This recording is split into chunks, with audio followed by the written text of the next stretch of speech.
全民穿越公路求生提示系统密密麻麻提示了10多条，都是关于房间里的陷阱，我听得目瞪口呆。这多纳泰罗有被害妄想症吧？车子外面布置也就算了，车子里面还布置这么多陷阱，真的不是闲的蛋疼？难道就不怕自己半夜起来误触发？我无奈，耐着性子在提示系统的指导下，将10多个机关全部拆除。我最先到多纳泰罗的厨房看了看，多纳泰罗手中的食物并不太多，剩余的都是速冻披萨，足有70多份，够多纳泰罗自己一个人吃将近1个月的。除此之外，我还发现了一袋子松茸，不过这种原本世界的顶级佳肴，明显不受多纳泰罗的待见，随手扔在角落里。我见状，赶忙收了起来，准备抽机会做碳烤吃。对于我来说，在车里收获的最重要的东西，就是整整1箱的盘尼西林。盘尼西林可是极其重要的消炎药。将能拆走的物品全都拆走之后，我让001将雪佛龙拆除。果然，除了照例给的金属锭和金属零件之外，还有一张制造神秘阴影雕像的羊皮纸。将一切首尾处理干净后，我开着车继续向前前进。车子驶过了2段路之后，天色渐渐发亮，时间再次来到了清晨6点。恭喜各位玩家看到了今天的日出。今天是各位来到本世界的第4天，留给你们抵达山顶的时间还有87个小时，请还没有抵达雪线之上的玩家抓紧时间颁布支线任务，获取1份浓缩骨粉。如果可以，请尽量收集。浓缩骨粉，这东西不就是杀死那些冰蜘蛛，并且火化掉尸体之后获得的东西吗？怎么游戏系统点名要了这个东西？准备齐全了，未必会有奖励，但是准备的不齐全，肯定会有惩罚。希望旺财还没用掉。我向着高级生态园跑去。旺财，旺财，浓缩骨粉你放哪了？此时，旺财正在锄地呢。都在那里呢，怎么了？旺财指着角落里的一个蛇皮袋说道。我3步并作2步跑了过去，打开蛇皮袋一看，里面是满满的一袋子浓缩骨粉。还好没被用掉，以后没有我的允许，任何人不得动这袋子骨粉。我叮嘱了一句，将骨粉带了出去，好好的存放了起来。存放好骨粉后，我长长的伸了个懒腰，准备去厨房弄点早餐。指挥官，后面是来了一辆装甲输送车。装甲输送车，我看看。我立刻做到了指挥。巨大的球形屏幕上呈现出了车尾的情景，一辆8轮的装甲输送车从后面缓缓驶来。装甲输送车上挂满了反应装甲，涂着白色的雪地迷彩。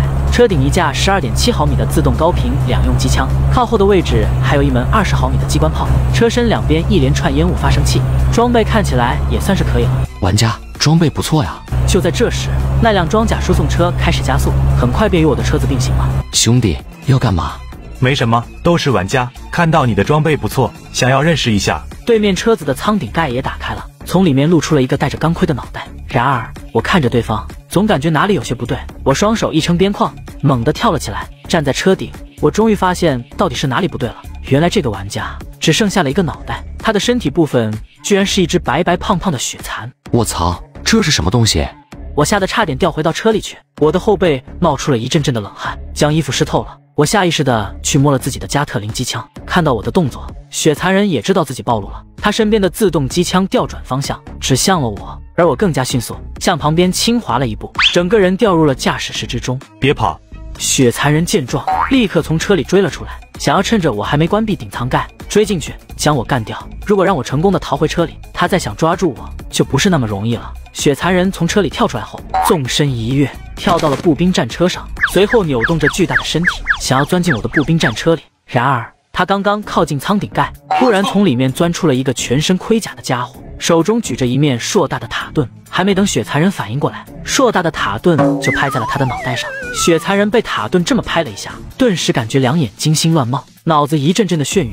还没等他缓过来，罐头举着硕大的塔盾对着他的脑袋又是来了2下，血蚕人眼睛一黑晕了过去。抓活的，不要打死了，去他的车里看看，把剩下的人都控制起来，如果危机生命允许干掉。罐头听命，举着塔盾和汽油动力锯冲了出去，一头钻进了对方的车里。随后里面响起了一阵乒乒乓乓的响声，还有偶尔传出来的惨叫声。不到1分钟，声音消，罐头拖着另一个家伙从车里钻了出来。这个家伙也被身体改造了，除了头部之外，他的身体被改造成了冰蜘蛛的模样，身体近乎透明，宛如玻璃一样，8条截肢异常锋利，堪比利剑长刀，上面还有一些鲨鱼齿一样的刀齿，大大的增大了杀伤力。然而此时这个家伙却异常的凄惨，身体被电锯开了2个口子，4条截肢被拍断了，2条只剩下些许皮肉粘连，1条彻底不知道哪里去了，还能动的也只剩下了1条而已。好家伙，还不是个案，看好这2个家伙，我去检查一下。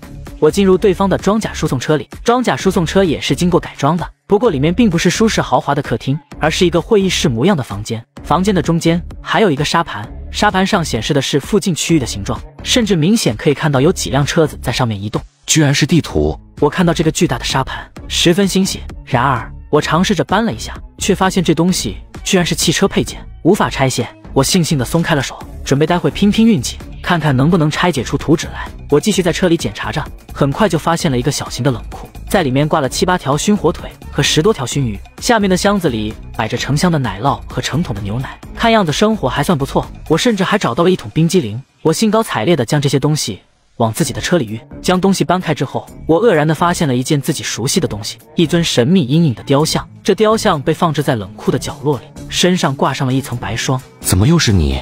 该不会是这个区的 boss 吧？难道说这2个玩家身体的异变也和这个家伙有关？